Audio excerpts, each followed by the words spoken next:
ज्ञानेश्वर महाराज की जय। न मंडलाकारं व्याप्तं येन चराचरं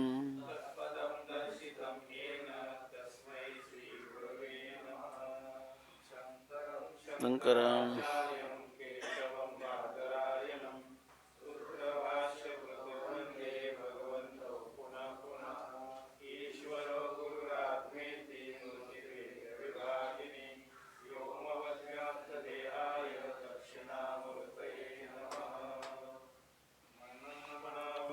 भक्तो मध्याजी मां नमस्करो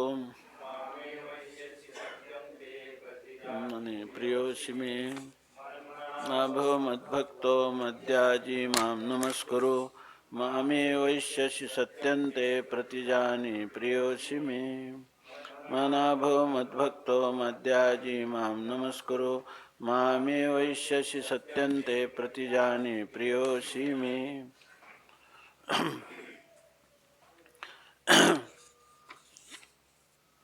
मन्मना भव मद्भक्तो मद्याजी माम नमस्कुरु मामे वैश्यसि सत्यन्ते प्रतिजाने प्रियोषि मे। हे एकैक शिकवू काही पै सेवके आपुल्या ठाई उरवणी एर सर्वही मी सेव्यची करी। 1360 क्रमांकाची ओवी, अध्याय 18, ओवी क्रमांक 1360 आणि श्लोक क्रमांक 65।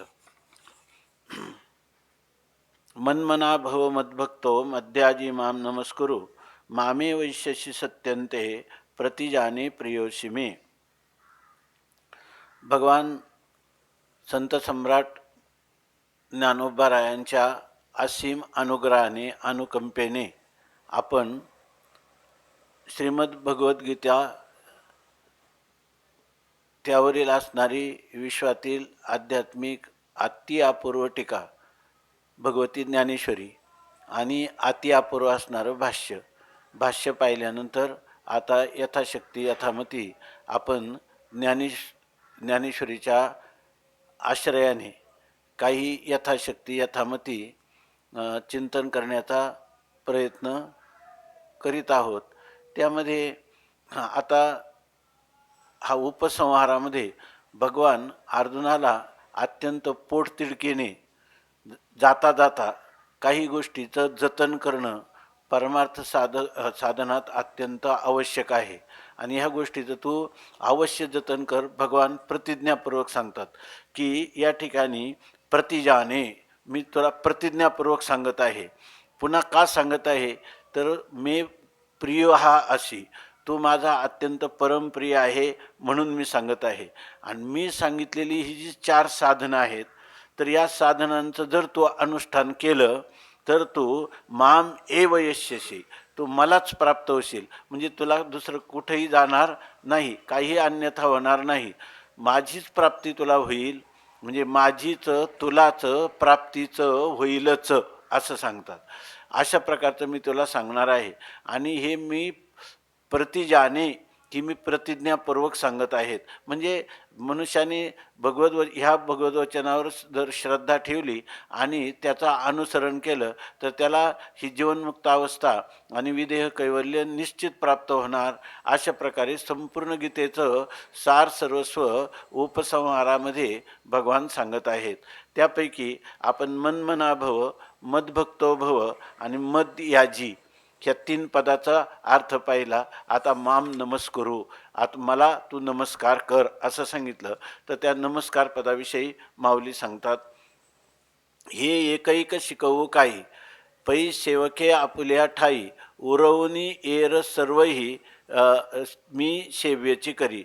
मागची जी ओवी ना मद्भक्ता, तर त्या मद्भक्ता पदावर आपलं मद्याजी माझं यजन किंवा आराधन कर, माझं यजन किंवा माझं आराधना कर असं सांगत असताना त्या ओवीचं त्याच्यामधला काही भाग एवढी ओवी आहे तो पहा। आणि नंतर मग मद्भक्ता आपलं माम नमस्कुरु या पदावर करतात। हे एकैक शिकवू काही, हे एक एक काहीच तुला शिकू, एक एक काय शिकू, तुला मी एक एकाचा काय उपदेश करू, काय शिकवण देऊ. एक एकाचा म्हणजे पहिल्यांदा काय सांगितलं, मनमना भव, माझ्या ठिकाणी मन ठेवणारा हो. नंतर सांगितलं मदभक्ता भव, माझी प्रेमपूर्विका भक्ती करणारा हो. नंतर मद्याजी म्हणजे माझं यजन किंवा आराधना करणारा हो. हे तुला हे अनेक पैलू किंवा अनेक अंग या ठिकाणी मी शरणागतीची सांगितली. परंतु हे एकैक शिकवू काही, हे मी तुला एक एक काय वेगवेगळं काय सांगणार. थोडक्यात याचं तात्पर्य असं आहे की तू सेवके आपुल्या ठाई उरवणी, आपुल्या ठाई सेवके उरवणी. मनुष्याने आपल्या जीवनामध्ये जर आपल्याला भगवंताची निश्चिम भक्ती करायची असेल, जर आपल्याला आत्मज्ञान संपादन करायचं असेल, जर आपल्याला जीवनमुक्तीचं विलक्षण सुखाचा अनुभव घ्यायचा असेल, परमात्मा साक्षात्कार करायचा असेल, तर त्याच्यासाठी या ठिकाणी माऊली सांगतात की तुम्ही सेवक आहात असं मानलं पाहिजे. आणि सेवकाचं काम काय असतं, सेवके आपुल्या ठाई उरवणी. सेवकाने आपल्या ठिकाणी फक्त सेवाच उर्वरित ठेवायची, म्हणजे मी सेवक आहे. म्हणजे त्यांनी कधीही स्वामित्व आपल्या ठिकाणी मानायचं नाही. म्हणजे खरं तर असं आहे की इथं जे आहे ना, माम नमस्कुरू, याच्यामध्ये सांगितलं मला नमस्कार कर. तर हे नमस्कार म्हणजे उपनिषदामध्ये न मे इति नमः, मी म्हणजे कोणीच नाही, माझं काहीच नाही, आहे ते सर्व कोणाचं आहे, परमात्म्याचंच आहे. आणि सर्व जे आहे त्याच्यामध्ये मी म्हणून कोणीच नाही.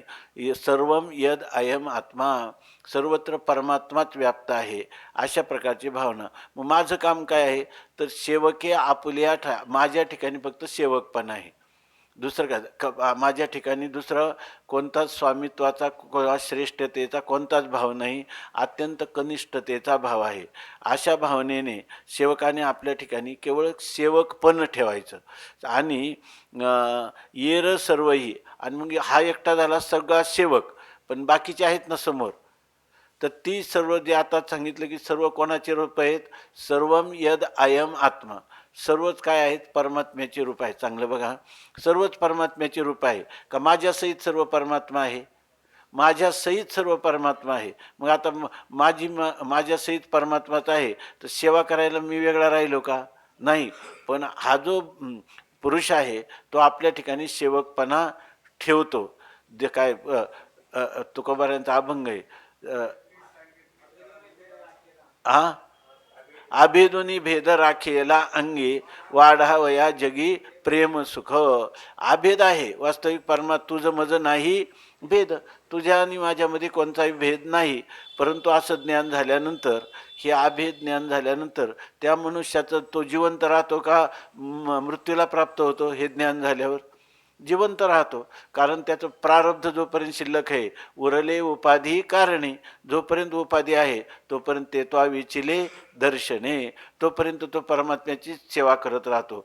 शरीर आहे तोपर्यंत तो म्हणत राहतो, नको ब्रह्मज्ञान आत्मस्थिती भाव, मी भक्त तू देव ऐशे करी, दावी रूप मज गोपिका रमणा, आणि ठेवू दे चरणावरी माथा, पुसता सांगेन हितगुज मात, बैसोनी एकांत सुख गोष्टी. काय तुका तुका म्हणे याशी न लावी उशीर, माझे अभ्यंतर जाणून या. माझ्या अंतकरणात एक भाव आहे, तो भाव असा आहे की माझा आणि तुझ्यामध्ये सेव्य सेवक भाव असावा. आणि तुझं सेव्याचं स्वरूप म्हणजे केवळ तुझं एकदेशी स्वरूप आहे का, असं नाही की पांडुरंग परमात्मा विटेवर आहे तेवढंच त्याचं स्वरूप नाही. तो अवघ्या गगनाचा गाभा, तो सगळ्याच ठिकाणी सर्वत्र व्यापून आहे. तो असा असणारा चिदाकाश रूप असणारा, निरतिशय व्यापक असणारा, एकमेवा द्वितीय असणारा, केवल असणारा परमात्मा, तो परमात्म्याची सेवा करावी म्हणून त्याच्याद्वारा जीवनमुक्तीचा आनंद मिळत असतो. म्हणून त्या आनंदासाठी कल्पित अशा प्रकारचं देव आणि भक्ताचं द्वैत, ते कल्पित द्वैत, आणि वास्तव काय आहे अद्वैत, या सिद्धांतावर या ठिकाणी तो सेवके आपल्या ठाई उरवणी. आपल्या ठिकाणी जाणून सेवक पण होतो. जर प्रसंग आला तर देवाला म्हणतो तुझं माझं नाही भेद, तुझा आणि माझ्यामध्ये काय भेद आहे? अभेद. देव म्हणतो मी अमर आहे. अमर तू खरा, कैसा नव्हे मी जातारा. तू अमर आहे, मी काय मरका आहे का? मी तसाच आहे. परंतु या ठिकाणी जोपर्यंत हा देहाचा उपाधी आहे तोपर्यंत माऊली म्हणतात माझ्या जीवीची आवडी. पंढरपुरा नेन गुढी, पांडुरंगी मन रंगले, गोविंदाचे गुणी वेधले. ह्या परमात्मा जो आहे, ज्या परमात्म्याने मला हा बोध दिला, त्या परमात्म्याचं जी उपासना आहे, जी भक्ती आहे, त्या भक्तीला कुठेही दृष्ट लागू नये. नामदेवराय म्हणतात त्याप्रमाणे परवा आपण चिंतन केलं काय, जणी दृष्टी लागो तुझ्या सगुणपणा आणि देणे माझ्या मना बोध केला. ज्या माझ्या मनाला तुझ्या सगुण भक्तीमुळं बोध झाला, भक्तीच्या उदरी जन्मले ज्ञान, त्यानंतर मी त्या भक्तीचा कृतज्ञ होणार नाही, मी तिचा कृतज्ञ राहील. आणि जोपर्यंत हे शरीर आहे तोपर्यंत तुझं भजनाचा आनंद घेईल. आणि देहपातानंतर मी तुझं जे मूळ स्वरूप आहे ते माझं तुझं एकच आहे, मध्ये फक्त ही उपाधी आड आलेली आहे. आणि जोपर्यंत उपाधी आहे तोपर्यंत तुम्ही जसं उपाधीमध्ये राहून निर्विकार आहात, तसंच मी सुद्धा तुम्हाला प्रार्थना केली. कोणती? उपाधी वेगळे तुम्ही निर्विकार, काहीच संसार तुम्हा नाही. आईसे मज करुणी ठेवा नारायणा, समूळ वासना नुरवावी. त्याप्रमाणे देवा मी काय केलं, मला परिच्छिन्न असणाऱ्या देहादिकाच्या विषयी तादात्म्य भ्रांती होती, तेव्हा मी तुला वारंवार प्रार्थना केली. आणि ऐसे मज करुणी ठेवा नारायणा, मलाही तुमच्यासारखं करून ठेवा. समूळ वासना नुरवावी, माझ्या अंतकरणात कोणतीही वासना राहू नये. माझं अंतकरण निर्वासन व्हावं, माझा मनोनाश व्हावा, वासना क्षय व्हावा. आणि हे सर्व तत्त्वज्ञानाच्या द्वारा व्हावं, तत्त्वज्ञानासहित व्हावं, अशी मी तुला प्रार्थना केली. आणि तुझ्याच कृपेने मला हे ज्ञान झालं. आता हे ज्ञान झाल्यानंतर माझं जे उरलेलं आयुष्य आहे ते उरले उपाधी कारणे आणि ते त्वा विचिले दर्शने. या ठिकाणी मी तुझ्या भक्तीच्यासाठीच त्या उरलेल्या आयुष्याचा विनियोग करावा असं मला वाटतं. आणि हे करत असताना तुझा वास्तव अभेद आणि कल्पित भेद हे भक्तीसाठी केलेलं आहे. आणि हे भक्तीसाठी केलेलं मला तर असं वाटतं काही सर्वश्रेष्ठ आहे. भक्त्यर्थम कल्पितम द्वैतम अद्वैतादपि सुंदरम. भक्तीसाठी केलेलं द्वैत हे अद्वैतापेक्षाही श्रेष्ठ आहे असं मला वाटतं. म्हणून मी प्रार्थना केली आणि तुझ्या कृपेने जेणे माझ्या मना बोध केला, त्याच्या भगवंतानी अशा प्रकारचा तू मला बोध केला. तुझी प्रतिज्ञा होती काय 10व्या अध्यायामध्ये की तेषां सततयुक्तानां भजतां प्रीतिपूर्वकं ददामी बुद्धी योगम तम येन मामुपयांती ते. किंवा दुसरा श्लोक आहे की या ठिकाणी जे माझी नित्यभक्ती करतात त्यांना मी हा ज्ञानयोग देतो, नाम त्यांना आत्मज्ञान ब्रह्मज्ञान देतो. आणि ते ब्रह्मज्ञान तुझ्या कृपेने आम्हाला प्राप्त झालं. तेषां सततयुक्तानां भजतां प्रीतिपूर्वकं ददामी बुद्धियोगं तं येन मामुपयांती ते. ते माझ्याजवळ येतात अशी तुझी प्रतिज्ञा होती. मी तशी प्रार्थना तुझ्या पायाजवळ केली आणि मी तुझ्याजवळ प्राप्त झालो. दुसरा श्लोक आहे तिथंच झालं. तेषामेवानुकंपार्थ महमद ज्ञानजम तमा नाशयाम्यात्मभावस्थो ज्ञानदीपेन भास्वता. तू सांगितलं की त्यांच्यावर अनुकंपा दया म्हणून मी त्यांना ज्ञानरूप दिवा त्यांच्या हृदयात प्रदीप्त करतो आणि त्यांचा अज्ञान अंधकार नष्ट करतो. आता तोही नष्ट झाला, परंतु आता जे अजून माझं जीवन जोपर्यंत आहे प्रारब्धलेश किंवा अविद्यालेश ज्याला म्हणतात, तो जोपर्यंत आहे तोपर्यंत काहीतरी क्रिया होणारच की नाही. किंवा दुसरं चिंतन आपण नेहमी करतो, जरी ज्ञान झालं तरी अंतःकरण आहे की नाही, शरीर आहे की नाही. आत्मा तर नित्य आहेच आहे. आत्मा आणि अंतःकरण यांचा आध्यात्मिक तादात्म्य संबंध जोपर्यंत आहे तोपर्यंत ते शरीर राहणार. आणि ज्या वेळेला हे शरीरातून हे प्राण जातील, पुन्हा न तस्य प्राणा उत्क्रामंती, ते लोकांतराला जाणार नाही. इह एव समविलियंते, ते याच ठिकाणी इह एव म्हणजे ब्रह्मणी एव, ब्रह्मस्वरूपातच ते काय होतात, लीन होऊन जातात. त्यावेळेला मग मात्र आम्हाला पुन्हा जन्म नाही, अशा प्रकारची स्थिती आहे. म्हणून आपल्या वारकरी संप्रदायामध्ये ही ज्ञानोत्तर प्रेमलक्षणात्मक भक्ती ही मानवजातीच्या सुखाच्या अभिव्यक्तीसाठी दिलेली सर्वात मोठी देण आहे.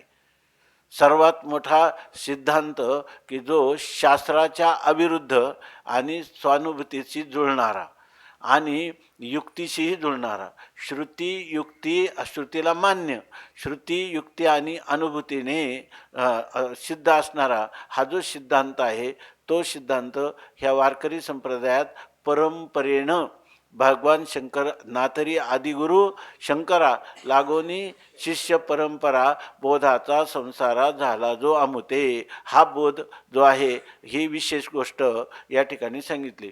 वास्तविक तत्त्वज्ञानामध्ये किंवा ज्ञानशास्त्रामध्ये एकदा ज्ञान झालं की त्याला कोणतीच प्रकारचं हे करा नका करू असं सांगितलेलं नाही. इथं पण संप्रदाय पुरस्सरितही ज्ञानी पुरुषाला काही आदेश करायचा नाही.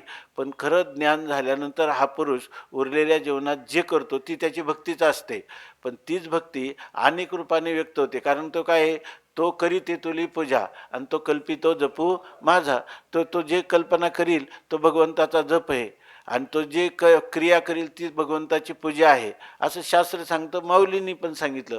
पण तरी असं असलं तरी एक प्रकार त्याचा असा आहे का ज्याच्या ठिकाणी अनंत जन्मात केलेली जी भक्ती आणि त्या भक्तीच्या द्वारा झालेलं ज्ञानानंतरही त्याचे पूर्वसंस्कार म्हणून आपण चिंतन केलं होतं परवा. काय तुकाराम महाराज म्हणतात की मी अगोदर भजन करीत होतो आणि नंतर काय झालं, मला परमात्माची प्राप्ती झाली, तरी माझं मूळ जे भजन आहे ते चालूच राहिलं. आधी होता संत संग, तुका झाला पांडुरंग, त्याचे भजन राहेना आणि मूळ स्वभाव जाईना. आधी होता संत संगतीमध्ये मला भजन शिकलो, नंतर मला ज्ञान झालं, परंतु मूळ स्वभाव जो आहे तो उरले उपाधी कारणे, ते त्वा विचिले दर्शने. म्हणून अशा प्रकारची गोष्ट आहे की हा जो पुरुष आहे त्या पुरुषाला असं वाटतं की नंतरही उलट त्याला वाटतं की आपण सेवकच असावं. इतकंच नाही तर भगवंताची सेवा करावी, भगवंताच्या दास जे आहेत त्यांची सेवा करावी. त्याच्याही पुढं जर झालं तर तुकाराम महाराज म्हणतात, मज दास करी त्यांचा संत दासानुदासांचा, मग होत कल्पवरी सुखे गर्भवास हरी. किंवा तुमचे दासीचा दास करून ठेवा, आशीर्वाद द्यावा हाची मज, असं सांगतात. या इतका ज्ञानानंतर ज्ञानाभिमान जाण्यासाठी जितका भक्तीचा ह्या प्रेमलक्षणात्मक भक्तीचा उपयोगिता आहे, इतकं दुसरं ज्ञानाभिमान जाण्यासाठी दुसरं कोणतंच साधन नाही. उलट काय होतं, तो ज्ञानाभिमान वाढत राहतो. पण जर तुम्ही प्रेमलक्षणात्मिका भक्ती केली तर ज्ञानाभिमान कधीही तुम्हाला त्रास देत नाही. म्हणून या ठिकाणी त्याच्यासाठी उपाय आहे. दुसरी गोष्ट, मनुष्याला जी काही आत्तापर्यंत त्यांनी अनंत जन्मात साधना केली ती परमानंदाच्या प्राप्तीसाठी आणि दुःखाच्या आत्यंतिक निवृत्तीसाठी केलेली आहे.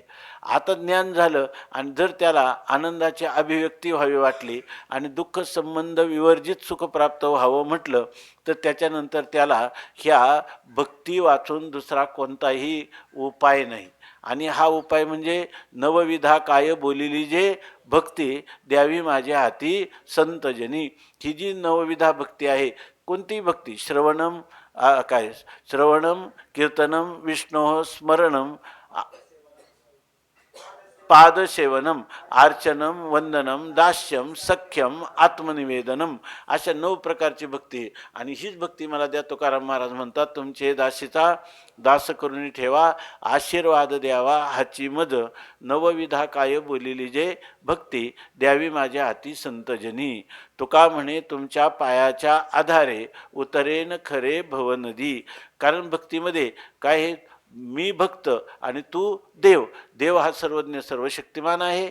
त्याची उपाधी माया आहे, शुद्ध सत्वात्मिका माया आहे, माझी उपाधी मलिन सत्वात्मिका अविद्या आहे.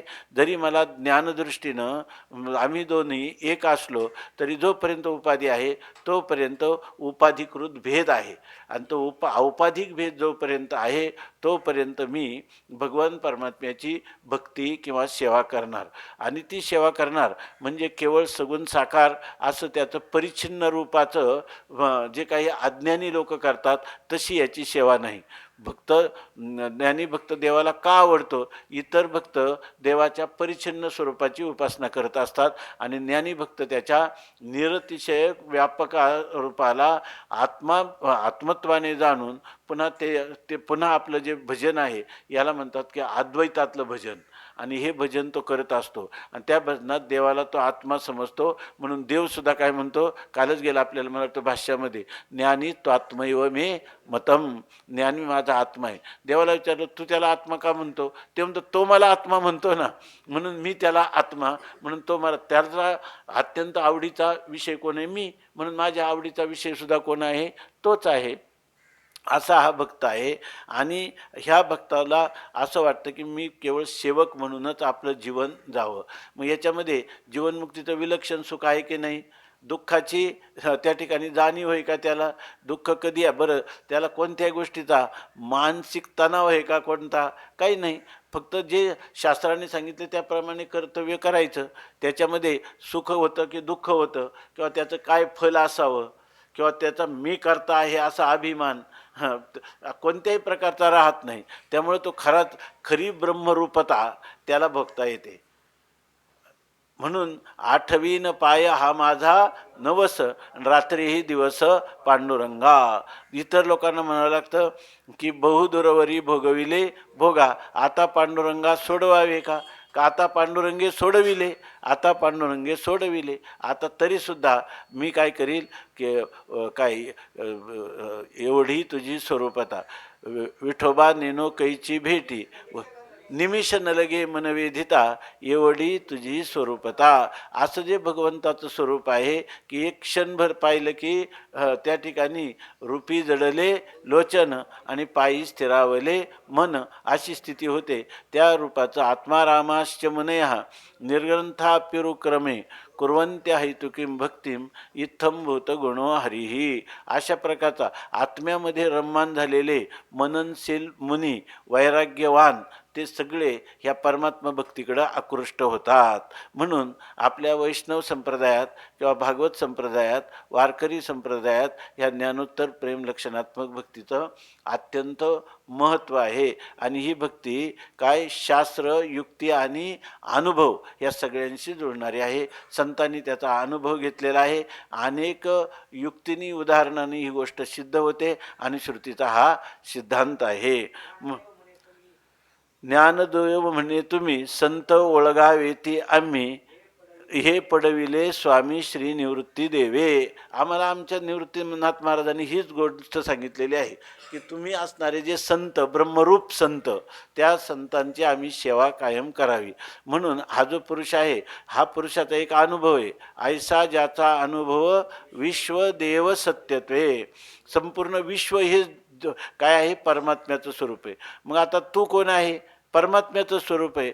तरी ते म्हणतात की मी परमात्म्याचं स्वरूप असलो तरी मला या ठिकाणी सेवके आपुल्या ठाई उरवणी, मी कायम सेवकच राहणार. मी कधीही स्वामित्व, मी जसा जीवत्व धारण करणार नाही तसं या ठिकाणी मी स्वामित्व देखील घेणार नाही. माझ्या अंतकरणात एकच आहे की मी, त्याला म्हणतात की ईश्वर प्रतिपत्ती, ईश्वर शरणागती. ह्या शरणागतीचं जे काही फल आहे कोणतं? विलक्षण आनंद. त्या आनंदाचा भोगासाठी हा पुरुष जो आहे तो काय करतो? माझंच यजन करतो आणि माझीच भक्ती करतो. म्हणून म्हणतात की हे एकैक शिकवू काही. हे एक एक हे अर्जुना, तुला काय काय शिकवू बरं, काय काय सांगू, काय कुठला उपदेश करू? त्या सगळ्या उपदेशाचं सार हे आहे की सेवके आपुल्या ठाई उरवणी. सेवकाने आपुल्या ठाई सेवकपणा उरवणी.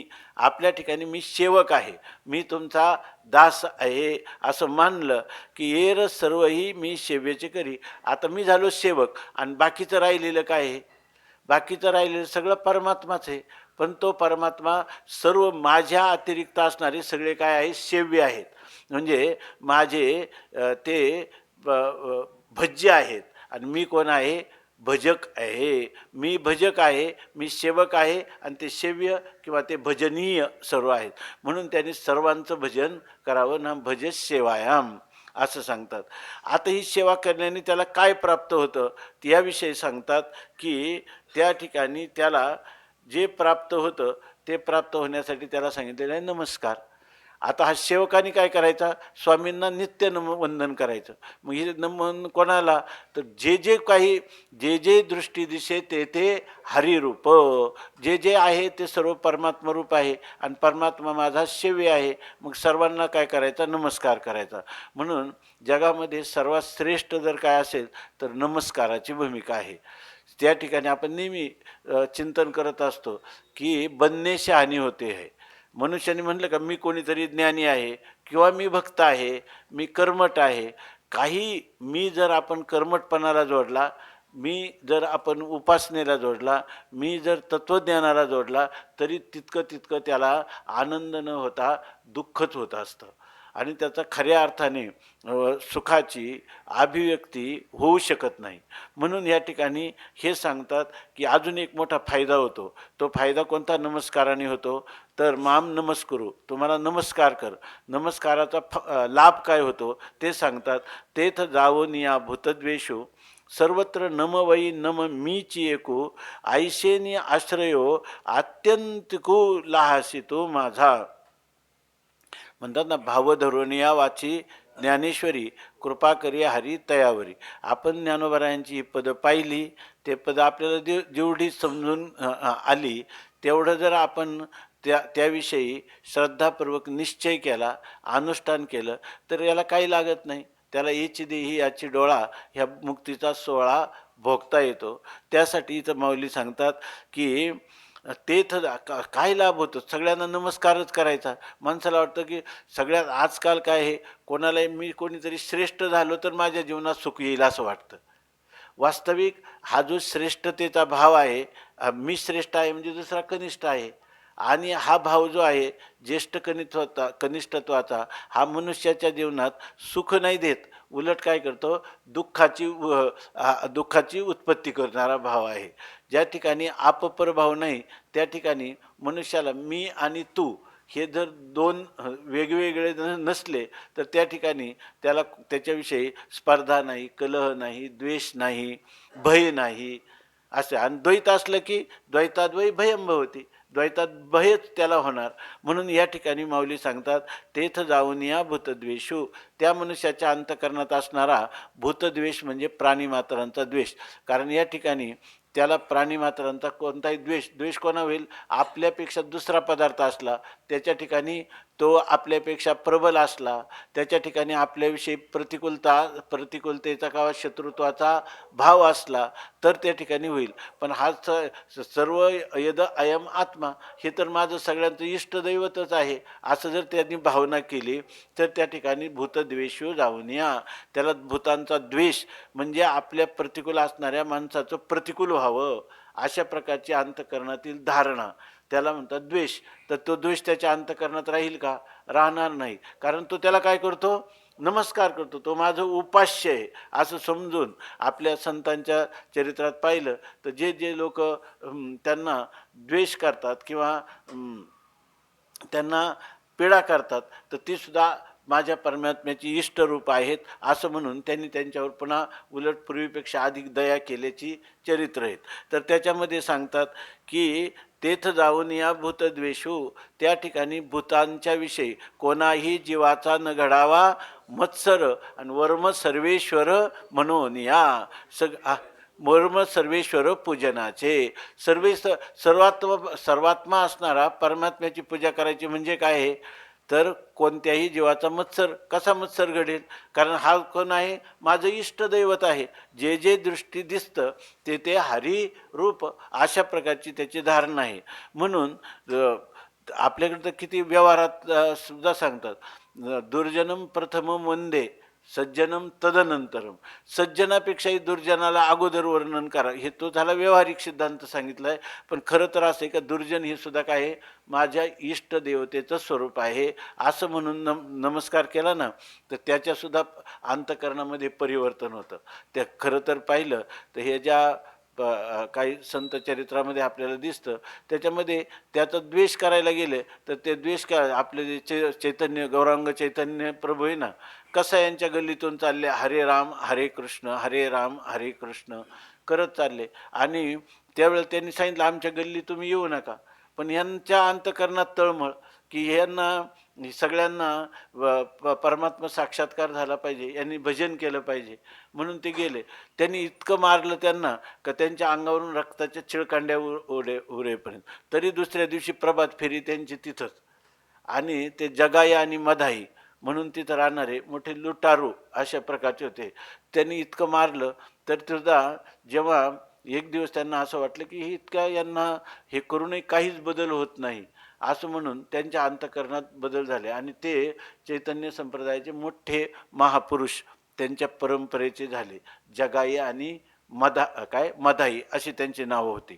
तर ते गौरांग चैतन्यानी त्यांना हे परमात्म्याचे रूप आहेत असं समजून त्यांच्याशी व्यवहार केला. त्यांच्याशी मत्सर नाही, द्वेष नाही. त्यांनी मात्र त्यांचा द्वेष केला. जेव्हा आपलं अंतकरण निर्दोष होतं त्यावेळेला त्यांनी काय लिहिले, एक तत्र अहिंसा प्रतिष्ठायाम, अहिंसा प्रतिष्ठायाम तत्सन्निधौ वैरत्याग. हा, जर मनुष्य अहिंसा, एकदा जर आपण अहिंसा हे व्रत घेतलं, कोणाच्याही जीवाची हिंसा करायची नाही, आणि असं जर काही दिवस आपण ते निर्वेद रीतीनं पाळलं तर त्याच्या जवळ येणाऱ्यांच्या अंतकरणात परस्परांच्या विषयीचा सुद्धा द्वेष नाहीसा होतो. तुमच्या विषयाचं तर होईल काय, त्यांना सुद्धा कोणाविषयी राहत नाही. पण तुमच्या जे काही काही लोक म्हणतात आम्ही खूप प्रयत्न केले पण तो ऐकत नाही. ऐकत नाही म्हणजे अहिंसा तो सोडत नाही, हिंसा तो सोडत नाही, अहिंसा स्वीकारत नाही. याचा अर्थ अहिंसा तुमच्या जीवनामध्ये प्रतिष्ठित स्थिर झालेली नाही. उलट अहिंसा परिपक्व झाल्याचं लक्षणच हे का तत्सन्निधौ वैरत्यागा. हा, त्यांच्याजवळ राहणाऱ्या लोकांच्यात परस्परामध्ये अनादर किंवा द्वेष राहत नाही, अशा प्रकारची स्थिती आहे. म्हणून या ठिकाणी काही आश्रमात सांगतं, कुठलं तरी नर्मदा याच्यामध्ये नर्मदेच्या तीरावर कोणाचा तरी आश्रम होता. तर त्या आश्रमामध्ये म्हणे तिथं हे सर्प आणि मुंगूस एकमेकाशी खेळत होते. सर्प आणि मुंगूस अत्यंत परस्पर वैर आहे की नाही. पण तो जो साधू होता त्याच्या जीवनामध्ये अहिंसा प्रतिष्ठित झालेली होती, स्थिर झालेली होती. म्हणून तेव्हा हे म्हणतात की तेथ जावनिया भूतद्वेषू सर्वत्र नमवई नम मीची एकू. त्या ठिकाणी सर्वत्र मीच नमवई नम म्हणजे निश्चयाने पुन्हा पुन्हा तू माझ्या एकट्यालाच सर्वांच्या हृदयामध्ये पाहून त्या ठिकाणी त्यांचा काय कर, त्यांना नमस्कार कर. म्हणून सर्वत्र नमवई नम मीची एकू. गणेश्वर शास्त्रीजी सांगत असतात की सांगितलं असेल मागे कधी, या ठिकाणी ते सांगतात एकदा त्यांचे वडील म्हणजे पंडित प्राण राजेश्वर शास्त्री द्रविड हे पाठ सांगत असत. आणि ते पाठ सांगताना ते कोणी मनुष्य आला तर फक्त ते म्हणायचे की तू वेळ सांग, म्हणजे माझी वेळ जी चालू आहे त्याच्या अतिरिक्त वेळ सांग, तुला मी शक्य तितका 5 मिनटं का होईना तुला पाठ सांगणार. आणि ते रात्रीचं 2 वाजता पाठ सांगत होते. रात्रीचं 2ला त्यांचा पहिला पाठ सुरू होत होता. तर ते काय झालं की पुढं हिंदू मुस्लिम दंगल झाली आणि त्यांचं शेत आहे उत्तर काशीला, म्हणजे काशीच्या पलीकडं. तर त्या उत्तर काशीमध्ये तिथं मुस्लिम एक त्यांचा हे होता नोकर, म्हणजे शेतकाम करणारा. तो त्यांना दररोज पहाटे दूध आणून द्यायचा. तिथं काही त्यांच्या गायी वगैरे होत्या. तर पहाटे तो दूध आणून द्यायचा. पुढं दंगल झाल्यावर ते बंद झालं. पण तो म्हटला की मी दूध आणून देत जाईल. मुस्लिम असल्यामुळे त्याला कोणी काही हे करत नव्हतं, तेवढा तो येईल असं त्यांनी ठरवलं. पण त्या लोकांनी पाहिलं की हा राजराजेश्वर शास्त्री हे तर सनातनी वैदिक पंडित आणि हे तर आपले शत्रू, म्हणून ते त्यांची हत्या करण्याच्या विचारात होते. पण वाडा बंद असल्यामुळं ते जरा सुरक्षित त्यांना काही करता येईना. मग त्यांनी त्याला सांगितलं की तूच आता एक दिवस आम्ही तुला सोडतो, पण तुझ्याजवळ तलवार देतो आणि तू ती तलवारीनं त्यांचं मस्तक तू हे कर, त्याचं मस्तक छाटून टाक. तर काय त्याला प्रलोभन दाखवलं, तो तयार झाला. वास्तविक तो फार प्रामाणिक इमानदार होता. पण त्यांनी ठरवलं आणि त्यावेळेला तो गेला एकदम रात्रीचं, आणि ते 2 वाजता पाठाला असतात. तर तो एकदम तो जिना चढून का काहीतरी भिंतीवरून मला वाटतं चढून गेला, आणि त्यांनी बरोबर ते बाहेर व्हरांड्यात येऊन बसलेले असायचे 2 वाजता, आणि गेल्याबरोबर त्याने तलवार घेऊन गेला आणि आता यांना मारायचं ठरवलं. पण त्यावेळेला काय झालं, पावसाचं वातावरण होतं आणि वीज चमकली. वीज चमकल्याबरोबर त्यांचे लक्ष गेलं. त्यांनी पाहिलं की याच्या हातात तलवार आहे, आता आपल्याला मारणार आहे. असं लक्षात आल्यावर त्याला म्हणले, अरे मोहम्मद तू हे काय करतोस, काय करतोस असं म्हटल्याबरोबर त्याच्या हातातली तलवार गळून पडली. तर कशी पडली, आता तो तर गेला होता हत्या करायला, परंतु त्यांच्या जीवनातली जी अहिंसा होती त्या अहिंसेमुळं हा आपोआप परमात्मा जो असतो त्याचं संरक्षण करत असतो. आणि त्यांनी लगेच त्यांचे पाय धरले तलवार टाकून, आणि मी ह्या कामासाठी आलो होतो. त्याने आयुष्यभर त्यांच्याकडे नोकरी केलेली होती, पण त्याच्या बुद्धीमध्ये बदल झाला होता, तरीसुद्धा ते कार्यकारी होऊ शकला नाही, अशा प्रकारचं आहे. म्हणून या तेथ जाऊन या भूतद्वेषू सर्वत्र नमवई नम मीची एकू, आईशेनी आश्रयो अत्यंतको लाहशी तू माझा. असं झालं तर तू माझा अत्यंतको आश्रयो लाहशी, तू माझा अत्यंत जवळ अतिशय असा दृढ असा माझा आश्रय तुला प्राप्त होईल. म्हणजे तू काय होईल, तू माझा आश्रयी होशील आणि मी तुझा आश्रय. आश्रयी पुरुषाचं काय कर्तव्य आहे, आपल्या आश्रयी पुरुषाचं रक्षण करणं हे त्या आश्रय ज्याचा घेतला त्याचं कर्तव्य आहे की नाही. म्हणून तो परमात्मा त्याला निर्वाणी गोविंद असे मागे पुढे काहीचं साकडे पडो निधी, त्या पुरुषाला कोणत्याच प्रकारचं संकट येऊ देत नाही. आणि त्याच्याजवळ परमात्मा जो आहे तो स्वतःच कायम स्वतः मी होऊन त्याच्या हृदयामध्ये राहतो असं सांगतात. कोण, जो माझं भजन करणारा आहे असा पुरुष, जो मला नमस्कार करणारा आहे असा पुरुष. आणि मग अशा पुरुषाला जगामध्ये काय दिसतं, जगामध्ये त्याला मी एक दिसतो आणि दुसरा परमात्मा दिसतो. आणि परमात्मा म्हणजे एका देशात एका कालात किंवा एका वस्तूत पाहतो का, सर्वत्र परमात्मा. सर्वत्र नमवई नम मीच एको. अशा पुरुषाला भरले या जगात, हे सगळं जग भरलेलं आहे, भरलेलं म्हणजे अनेकत्वाने भरलेलं आहे. पण त्याला हे मी एक आणि हे जग म्हणजे कोण आहे, परमात्मा. जग अवघे जग आगवे अवघे का अवघे, जग अवघे देव आणि मुख्य उपदेशाची ठेव.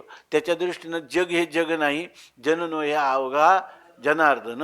अशा रीतीनं त्याला भरलेल्या जगामध्ये तिची याची मातू जाऊनी, तिसऱ्याची गोष्टच नाही त्या ठिकाणी. कोण आहे, फक्त मी भक्त तू देव एवढंच आहे. तिसरं जगत म्हणून वेगळं आहे का, का ते जगत पण ब्रह्मरूपच आहे का, जगात अनेकता नाही का, पण ते सगळे जे अनेकत्व आहे ते माझ्या एका इष्टाचीच रूप आहेत. आपणची विश्व झाला म्हणून भेदभाव सहजची गेला, म्हणून देशू ठेला तया पुरुषावा. हीच इथं त्याला द्वेष का गेला, तर त्याला आपणच स्वतः विश्व झालेला आहे. स्वतःचं स्वतःला भय वाटतं का कधी, नाही. म्हणून जे काही हे अशा प्रकारचे अद्वैतामध्ये अत्यंत रम्मान झालेले पुरुष आहे, त्यांना कधी शत्रू मित्र आप पर भाव राहत नाही. आणि त्यामुळं त्यांनी सांगितलं की त्यांच्या दृष्टीनं भरले या जगातू जाऊनी जयाची मातू. ह्या जगामध्ये तिसरं म्हणून कोण आहे, एक मी आणि एक परमात्मा. मी सेवक आणि परमात्मा सेव्य. याच्या पलीकडचं त्यांचा दुसरा काहीच भाव अंतकरणात नसतो. म्हणून जाऊनी जयाती माती, मग होऊन ठाईल एकांतू तुम्हा आम्हा. आणि मग अशा वेळेला तो तुम्हा आम्हा म्हणजे अर्जुना तुझा आणि माझा त्यावेळेला काय राहील, एकांतच राहील. एकांत राहील म्हणजे एकच अंत म्हणजे निर्णय. यांनी तुझा आणि माझा एकच निर्णय राहील, कोणता? मी भक्त आणि तू देव, तू देव आणि मी भक्त, असा एकच निर्णय त्याच्या जीवनात झालेला आहे. आणि हा देव जो आहे माझं इष्ट आहे, ते इष्ट परिच्छिन्न नसून ते सर्वत्र आहे, अनेकात एक. काय आहे की हे जे ज्ञानी पुरुष आहे आणि अज्ञानी पुरुष आहे, अज्ञानी पुरुष तत्वतः सर्वांचा आत्मा एकच आहे की नाही, पण आपण सगळ्यात भेद पाहतो की नाही. मग काय आहे, अनेकात एक पानं हे काय आहे, भक्ती आहे की नाही, आणि एकात अनेक पानं हा संसार आहे. अनेकात एक पानं हे ज्ञान आहे आणि एकात अनेक पानं हे अज्ञान आहे. म्हणून आपल्याला सर्वत्र एकच दिसलं पाहिजे, आणि ते कशा आपल्या सहित सर्व. सर्वम खलविदम ब्रह्म म्हणजे आपण सोडून नाही, फक्त एक भक्त केलेलं आहे का भक्त आणि देव हा देखा, देव आणि भक्त दुजा नाही विचार. काय ते सर्वात, देव आणि भक्त दुजा नाही, परंतु कशासाठी केले हे, तर आता सांगितलं अभेदुनी भेद राखेला अंगी आणि वाढावया जगी प्रेमसुख. केवळ आनंदासाठी ही केलेली भक्ती आहे. ते तर सुहृद आणि शत्रू काय, उदास आणि मित्र, भाव भेद विचित्रू कल्पो कायचा. या ठिकाणी हा शत्रू आहे, मित्र आहे, असा भेदभाव करायला त्यांना कोणत्याही प्रकारचं स्थानच राहिलेलं नाही. जे त्या बंधू कोण काय याचा, त्याला कोण कोणाचा बंधू आहे, कोण द्वेष या कोण तयाचा, आणि कोणाचा द्वेष करायचा किंवा त्याचा द्वेष करायला दुसरा कोण आहे. मीचे विश्व आयसा दयाचा बोध झाला असा हा पुरुष. कोणत्या अध्यायामध्ये, सुहृन मित्रार्युदासीन मध्यस्थ द्वेष्य बंधुषु साधुष्वपी च पापेषु समबुद्धीर्विशिष्यते. हा पुरुष सर्वात श्रेष्ठ सांगितलेला आहे. तर आता सांगतात, मग भरली या जगात तिदयाची जाऊनी मात होऊनी ठाईले एकांतो आम्हा तुम्हा. तेव्हा भलती अवस्थे मी तुते तुमाते भोगीशी ऐसे ऐते वाढेल सुख. तेव्हा भलती अवस्थे, तेव्हा कोणती अवस्था असू द्या, परंतु त्या अवस्थेत परमात्माही नित्य आहे आणि भक्तही नित्य आहे. परमात्माही सर्वत्र व्याप्त आहे, सर्व व्यापक आहे, हा पण व्यापक आहे. मग कोणत्या देशात हा नाही, कोणत्या कालात हा नाही. परमात्मा सर्व कालात आहे, हाही सर्व कालात आहे. मग आणि हा भक्तीसाठी कल्पित द्वैत करतो. मग परमात्मा त्याचं संरक्षण कोणत्या कालात करतो, सर्व कालात करतो. कोणत्या देशात करतो आणि कोणत्या वस्तूत करतो, सगळ्या वस्तूत. कारण काय एक वस्तू परिच्छेद कशाला म्हणतात, काय कशाला म्हणतात, वस्तू परिच्छेद भेदाला म्हणतात, अन्योन्य, बरोबर ना. का त्याला काय दुसरं नाव काय, म्हणजे अन्याचा अन्य ठिकाणी अभाव जर असेल तर त्याला काय म्हणतो आपण, भेद आहे. म्हणजे ही वस्तू वेगळी आणि ती वस्तू वेगळी. याच्या ठिकाणी देश परिच्छेद नाही, काल परिच्छेद नाही, का वस्तू परिच्छेद नाही, का तिन्ही नाहीत. मग भेद कुठे, भेदभाव सहजची गेला, त्याचा भेदभाव सहजच गेलेला आहे. मग अशा भलती अवस्थे, कोणत्याही अवस्थेत तो असला, तो झोपला असला तरी, जागृती असला तरी, स्वप्नात असला तरी, भलती अवस्थे मी तू ते तू माते भोगीशी. मी तुझा भोग घेतो आणि तू माझा भोग घेतो. खरं काय, जेव्हा भक्त हा देवाचा भोग घेतच नाही, तो काय राहतो, सेवकच राहतो. आणि भोगता कोण आहे, भोगता एक लक्ष्मीचा पती असं समजतो.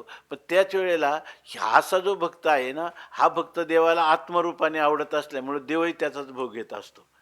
म्हणून तू माते काय, मी तुते आणि तू माते भोगीशी. तूही माझा भोग घेतो आणि मीही तुझा भोग घेतो. आईसे आईते वाढेल सुख. असं जे सुख आहे ते पुन्हा ते सुखच असं नाही, सारखंच आहे असं नाही. जितका जितका देव आणि भक्त हे परस्परांचा भोग घेतात, तर भोगी नित्य नित्य नवे सुख, असा अमृतानुभव म्हटले ना, भोगी नित्य नवे सुख. त्यांना नित्य नवीन अशा सुखाचा भोग होतो. कारण तो अभंग आहे बघा, सुखाचे व्यवहारी सुखलाभ झाला, आनंद कोंदला मागे पुढे. संगती पंगती देवा सवे घडे, आणि नित्य नित्य जोडे तेची साथ. समर्थाचे घरी सकळ संपदा. उपाधीत असल्यामुळं भक्तासाठी कोणती शक्ती तो, देवाच्या ठिकाणी अनेक शक्ती आहेत, कोणती शक्ती तो उपयोगाला आणतो. त्यामुळं काय, समर्थाचे घरी सकळ संपदा, नाही तुटी कदा कासयाची. तुका म्हणे नाही तुटी कदा कासयाची. समर्थाचे घरी सकळ संपदा, नाही तुटी कदा कासयाचे. काय नाही लक्षात यायचं, चांगलं प्रमाण आहे शेवटचं. असू द्या. तर ते सांगतात, तेव्हा भलती अवस्थे मी तू ते तू माते भोगीशी. आईशे सुख वाढेल, पण कोणतं सुख वाढेल? आई ते सुख वाढेल. अशा प्रकारचं हे सुख आईत आहे, म्हणजे स्वतःसिद्ध आहे. ह्या सुखामध्ये काही वृद्धी घट करण्यासाठी दुसरं काही सामुग्री लागते का? कोणतं? देश काल वस्तू परिच्छेद देश काल वस्तू परिच्छेद विवर्जित अशा सुख जे आहेत, हे सुख स्वगत सजातीय विजातीय भेद ज्याच्यामध्ये नाही, असं हे जे अभेद सुख आहे, ते अभेद सुख तू भोगशील, आणि ते आयतं भोगशील. स्वतः सिद्ध आहे, कुठून काही करायचं नाही, बाहेरून कुठून आणायचं नाही. तर हे सुख नित्य सिद्ध आहे, आणि ते सुख वाढेल, ते वाढेल, ते सुखाची वृद्धिंगत होईल. आता ते आयतं सुख आहे, त्याच्यात कुठे वृद्धिंगत आहे? त्याच्यात वृद्धिंगत नाही, परंतु भोगी नवी नवी रुची. माऊलीचीच होय ना, की या ठिकाणी वास्तविक तोच पदार्थ असतो, परंतु त्या पदार्थाची जेव्हा वृत्ती त्याच्या आकाराची होते, त्यावेळेला जो आनंद होतो, तो पुन्हा त्याच वृत्तीचा पुन्हा ती वृत्ती जेव्हा त्याच्या आकाराची होईल, तेव्हा पूर्वीपेक्षा काय होतो? नवीन आणि अधिक वृद्धिंगत होणारा नित्य नूतन आनंद त्याला प्राप्त होतो. म्हणून जसं आता गीता आहे, गीतेचं महत्त्व नित्य नूतन सांगितलेलं आहे.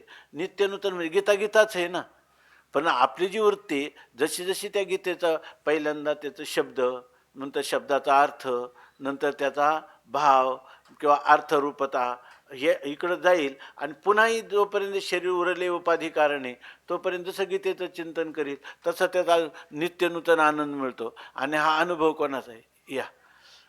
या हा अनुभव कोणाचा आहे? तर हा अनुभव आहे भगवान शंकराचा. आणि भगवान शंकर कोणाला सांगतात? साक्षात पार्वती मातेला सांगतात. तैसे हरू म्हणे नेनिजे, जैसे देविका स्वरूप तुझे, तैसे हे नित्य नूतन भोगीजे गीता तत्व. गीता नूतन नूतन, गीतेतलं जे तत्व आहे, ते तत्व तुला नित्य नूतन भोगता येतं. यालाच या ठिकाणी माऊली म्हणतात की भोगीशी आईशी आई ते वाढेल सुख, आणि तिजे आढळ करीते निमाले अर्जुना तेथे, ते मीच म्हणून तू माते पावशी शेखी. आता याच्यामध्ये सांगतात, आणि तिजे आढळ करते, आणि तिचं म्हणजे तिसरं जे आहे, आणि ते आढळ करतं म्हणजे प्रतिबंध करतं. तिसरं कोण आहे हो? एक परमात्मा, एक जीवात्मा, आणि तिसरं कोण आहे? त्या जीवात्मा आणि परमात्म्याचा नित्य स्वतःसिद्ध संबंध आहे, आणि त्याला प्रतिबंध करणारं तिसरं कोण आले? जगत आले. ऐके नाही का माऊलीने कुठं सांगितलं? आगापै पंडुकुमारा येता स्वरूपाची आघारा, करीतसे आडवारा विश्वाभासू. जो आपल्या स्वरूपरूपी घरात जाताना आपल्याला प्रतिबंध करणारं कोण आहे? जगत प्रतिबंध करणार आहे. आणि गुरु काय करतात? हे प्रतिबंध करणारं जे जगत आहे ते दूर करतात. हे पुन्हा कुठं सांगितलं? 16व्या अध्यायामध्ये ना, मंगलाचरणावर. महावळवित विश्वाभासू. हे जगत म्हणजे सत्य असं नाही, ते आभाषिक आहे. पण आभाषिक जगत अज्ञान कालात आपल्याला सत्य असतं, ज्ञान कालात होतं काय? जगत तसंच असतं, पण ते मिथ्या एवढा निश्चय होतो. जगत दुःख देत असतं का जगताविषयी आपल्या मनाने केलेला आकार दुःख देत असतो? जगत ईश्वराने निर्माण केलेले. मग ईश्वर सृष्टी आपल्याला दुःख देत असते का आपली मनोमय सृष्टी देत असते? मग सुखदुःखाची कल्पना करणारं कोण आहे? मन आहे. आणि मग हे जे जगत आहे, त्या दुःखाची निवृत्ती म्हणजे काय, जगाची निवृत्ती करायची म्हणजे काय? खरं ही जगत ही मनाची कल्पना आहे, आहे की नाही? जगत ही काय आहे? मनाची कल्पना आहे. म्हणून आपल्या ठिकाणी गुरु काय करतात की ते मन वास्तविक म्हणतात वाया मन हे नाव निर्वी कल्पनाची सावेव जेणे संगे जीवदशा वस्तू. या ठिकाणी या मनाची निवृत्ती केली म्हणजे आत्मस्वरूपाच्या ठिकाणी मनाला अध्यस्त ठरवलं की त्या अध्यस्त आपलं मनोपहित चैतन्याने जे जे जगाची कल्पना केलेली आहे ते जगतसुद्धा काय आहे अध्यस्त आहे. बरोबर ना. अध्यस्त जगत आहे असं गुरु सांगतात. आणि मग काय होतं मावळवीत विश्वाभासो नवल उदयला चंद्रांशो आद्वयाग्नी विकासो वंदो. आता मग अविद्या राती रोसोनिया गिळी ज्ञानाज्ञान चांदनिया जो स्वबोधू करी जो सुदिनू करी ज्ञानिया स्वबोधाचा अशी स्थिती प्राप्त होते. म्हणून तेव्हा भलती अवस्थे मी तुती तू माते भोगीशी आईशे वाढे आई ते वाढेल सुख आणि तिजे आढळ करीते निमाले अर्जुना तेथे. आणि तिसरं जे आढळ म्हणजे आपल्याला प्रतिबंध निर्माण करणारं जगत होतं. जीव आणि परमात्मा यांच्यामध्ये हे जे जगत आहे ते जगतमध्ये आलं आणि मग त्यामुळं त्या जगताने काय केलं दोघांच्यामध्ये भेद निर्माण केला किंवा अंतर निर्माण केलं. पण जगत जे आहे ते निमाले ते नाहीसं झालं. गुरु काय करतात जगत नाहीसं करतात म्हणजे जगताचा नाश करतात का त्याच्याविषयी मिथ्यात्व निश्चय करून देतात का मिथ्यात्व निश्चय हाच खरा नाश आहे. मिथ्यात्व निश्चय हाच खरा काय आहे नाश आहे. बाध निश्चय हाच खरा नाश आहे. म्हणून नाश म्हणजे बाध निश्चय का त्याचा पूर्ण नाश करून अप्रतीती करणं. ना प्रतीती तयोर बाधा किंतु दृढ मिथ्यात्व निश्चय. या ठिकाणी त्याचा नाश करणं हे बाध शब्दाचा अर्थ नाही तर मिथ्यात्व निश्चय करणं हा त्याचा अर्थ आहे. म्हणून आणि काय सांगतात आणि ती जे आढळ करीते निमाले अर्जुना जेथे ते मीच म्हणून तू माते पावशी शेखी. आता हे जेथे निमाले म्हणजे हे जगत कुठं गेलं नाहीसं झालं कुठं लीन झालं तर अधिष्ठानात बाधित झालं. अध्यस्थ पदार्थाची निवृत्ती ही अधिष्ठान रूप असते. ते अधिष्ठान जग आता जग राहिलं का जगन्वय हा अवघा जनार्दन ते जनार्दन स्वरूपात लीन झालं आत्मस्वरूपात लीन झालं ब्रह्मस्वरूप रूप झालं. मग ते मीची म्हणून ज्या ठिकाणी ब्रह्मरूपात ते जगत लीन होतं ते ब्रह्म कोण आहे ते मीच आहे. माझा आत्माच ब्रह्मरूप आहे असा बोध प्राप्त झाला की तू शेखी माते काय मीची म्हणून तू माते पावशी शेखी. शेखी शेवटी म्हणजे कधी अविद्यालेश किंवा प्रारब्ध भोगून संपल्यानंतर आज्ञान निवृत्त झालं संचित गेलं आत्संगत्वाचा बोध गुरुनी करून दिला क्रियमान गेलं आणि प्रारब्ध कर्मणाम भोगादेव क्षया. प्रारब्ध कर्म भोगून संपवलं. आता तू कुठं पावशील तू शेखी मातेची पावशील. असा तू आता आहे तेव्हा जीवनमुक्त म्हटलं जाईल आणि देहपातानंतर शेवटी तू कुठं होतील माते माझ्या कैवल्य स्वरूपाला प्राप्त होशील.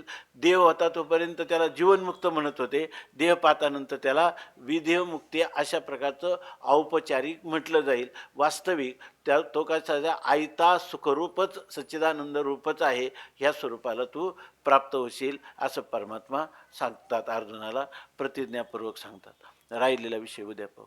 पुंडलिक वरदा हरी विठ्ठल श्री ज्ञानदेव तुकाराम ज्ञानेश्वर महाराज की जय.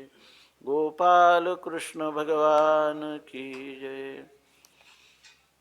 आता हे पारायण घ्या ह्याच्यामध्ये आम्ही पाहतो ते आले तर नाही तर परत. ज्ञानदेव तुकाराम ज्ञानदेव तुकाराम